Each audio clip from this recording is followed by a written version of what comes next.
Ahli forensik Robintan Sulaiman menyatakan perbuatan atas perintah atasan jika dinilai salah maka harus diperiksa secara kode etik.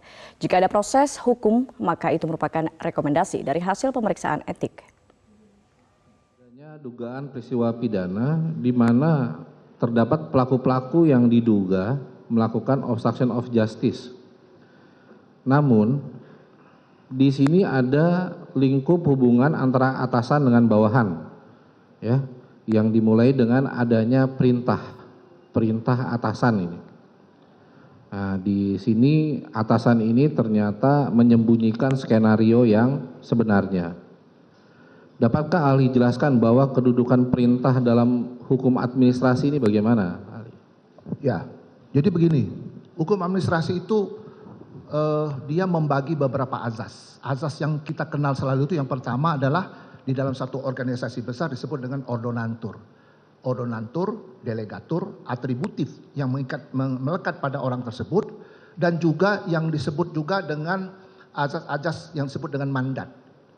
Itu dalam hukum administrasi. Jadi seorang yang disebut dengan pejabat ataupun amtenar, kalau dia banyak amtenaren, ya, dia memiliki bekwam dan befuk, kewenangan dan kecakapan dalam melakukan suatu perintah. Itu secara atributif sudah diberikan oleh undang-undang. Artinya begini, seorang yang mendapatkan satu besiking dari bestulek gitu dari sistem kepemerintahan kita, itu orang tersebut langsung menyandang orang yang memiliki bekwam dan befuk dan memiliki kewenangan dalam jabatan tersebut. Semua perintah itu disebutlah di situ adalah amtebevel. Amtebevel adalah perintah dari pejabat yang berwenang. Nah, perintah yang pejabat yang berwenang itu adalah perintah yang harus dituruti oleh orang yang diperintah. Karena di dalam literatur mengatakan bahwa orang yang memerintah itu yang mempunyai tanggung jawab terhadap apa yang diperintahkan. Jadi bukan yang diperintah gitu loh. Itu yang disebut dengan amtebevel. Jadi di dalam memori van Tullitingnya Pak, yang mulia mau saya jelaskan bahwa ada dua macam perintah. Perintah melaksanakan undang-undang. Kita kenal kan ada putusan hakim yang berkeadilan, acquis et bono.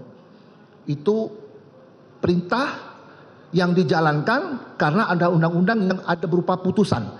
Itu penerima perintah ketika melaksanakan tuh dia tidak bisa diuji. Contoh misalnya seorang terpidana mati harus dieksekusi oleh jaksa penuntut umum dan juga pihak kepolisian untuk tembak mati. Itu peristiwa pidana, tapi dia tidak bisa diuji karena tidak adanya ditiadakan tindak pidananya. Itu untuk yang namanya putusan-putusan. Namun kalau amtebevel itu bisa diuji di kode etik. Jadi menurut pendapat saya Pak, sudah benar kalau kepolisian itu kalau ada perintah yang salah dan sebagainya diuji di kode etik gitu loh Pak. Nah, kode etik itulah nanti mereferensikan merekomendasikan apabila ditemukan dianggap di dalam pemeriksaan itu ada unsur-unsur pidana, itu kewenangan dari kode etik gitu loh Pak. Itu yang harus dilakukan karena perintah itu dalam jabatan amtebevel. Seperti itu. Nah, sekarang kalau seorang yang diperintah itu, apakah dia punya kewajiban untuk mengetahui perintah itu benar atau tidak? Begini Pak, dalam praktek, saya separuh hidup saya ini Pak di Barreskrim. Saya tahu persis prakteknya Pak. Tidak ada satupun anak buah yang berani keluar dari perintah itu atas langsung. Tidak ada Pak. Selama saya 30 tahun saya, separuh hidup saya. Artinya ini merupakan satu konvensi. Sumber hukum salah satu adalah konvensi. Ada traktat, ada perjanjian, ada dan sebagainya tadi. Jadi menurut saya Pak, ini diuji di kode etik. Kode etik nanti yang merekomendasikan untuk apakah ini ada. Persis seperti jurnalis yang mulia. Jurnalis itu kalau dia membuat berita, tidak boleh kita pidanakan Pak. Ya, jurnalis yang berizin ya Pak ya. Dia harus dilaporkan ke Dewan Pers. Nanti Dewan Pers yang memeriksa. Apakah nanti ada unsur pidana itu Dewan Pers nanti merekomendasikan pihak ketiga yaitu kepolisian. Persis seperti itu Pak. Karena dalam jabatan gitu loh Pak. Jabatan yang sah, bekwam dan befuk.